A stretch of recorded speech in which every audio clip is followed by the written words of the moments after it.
welcome to English Fun Learning with Miss Jimel Ruzaina Zen atau Miss Email.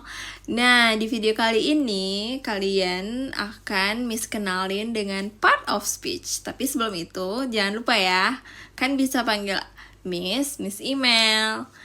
Nah, jadi apa sih part of speech itu, Miss? Nah, kan pernah dengar nggak sih kalau misalnya banyak kata di dalam bahasa Inggris? Kan pasti bingung kan, kenapa sih banyak katanya? Jadi di setiap kata itu mempunyai fungsi yang berbeda-beda loh. Dan semuanya bekerja sama supaya kalimat bisa mempunyai makna yang jelas. Jadi kalau kalian paham nih tentang part of speech, Miss jamin kalian juga bisa membuat kalimat dengan baik. Oke, ayo kenalan dengan part of speech. Jadi apa sih part of speech itu? Jadi ini adalah jenis kata yang dikategorikan sesuai dengan fungsi dan perannya di dalam kalimat. Jadi mereka mempunyai fungsi yang berbeda-beda. Seperti mereka bisa jadi nama benda, bisa menunjukkan aksi, dan mendeskripsikan, dan sebagainya. Nah, coba kalian perhatiin video ini. Coba, Miss mau tanya, apa sih kalimat yang pertama kalian pikirin kalau lihat video ini? Pasti kalian mikirin, keren banget gak sih? Ini kucing lari cepet banget, ya kan? Nah, Miss mau buat jadi kalimat bahasa Inggris nih. Wow, the cat runs quickly. Artinya, wow, kucing ini larinya kencang. Kira-kira apa sih part of speech di dalam kalimat ini? Jadi yang pertama ada kata wow. Nah, itu adalah interjection atau kata seru. Yang kedua adalah cat. Cat itu termasuk dari kata benda atau noun. Yang ketiga ada runs. Kalau runs itu menunjukkan aksi, bukan? Itu menjadi verb. Selanjutnya ada kata quickly. Ini adalah termasuk adverb atau kata keterangan. Nah, kombinasi ini bikin kalimat mempunyai makna yang jelas. Jadi ada apa tadi? Interjection, ada noun, ada verb, dan ada adverb. Nah, kita pahami lebih dalam lagi yuk. Miss mau kenalin 8 part of speech di sini. Nah, berikut table dari 8 part of speech. Terus, kenapa Miss bilang tadi di awal kalau fungsinya itu berbeda-beda?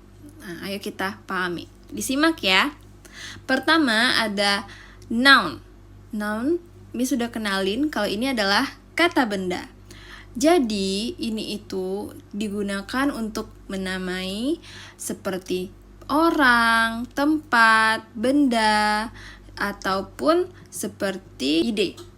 Contohnya seperti teacher, city, book, happiness. Jadi kalau misalnya kalian nih di dalam suatu ruangan misalnya, kan bisa tuh menamaikan benda-benda yang ada di dalam ruangan kalian. Nah, itu sebagai noun. Selanjutnya ada pronoun.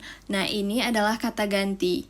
Jadi digunakan untuk menggantikan dari noun ke pronoun. Contohnya nih, misalnya email.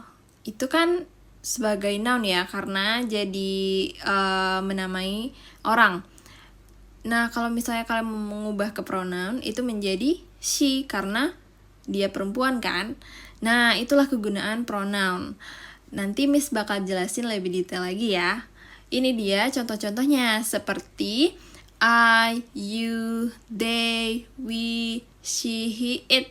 Nah, kalian harus ingat ya. Selanjutnya ada kata verb, yaitu kata kerja yang menunjukkan aksi atau keadaan. Nah, kalian ingat nggak tadi ada kata run?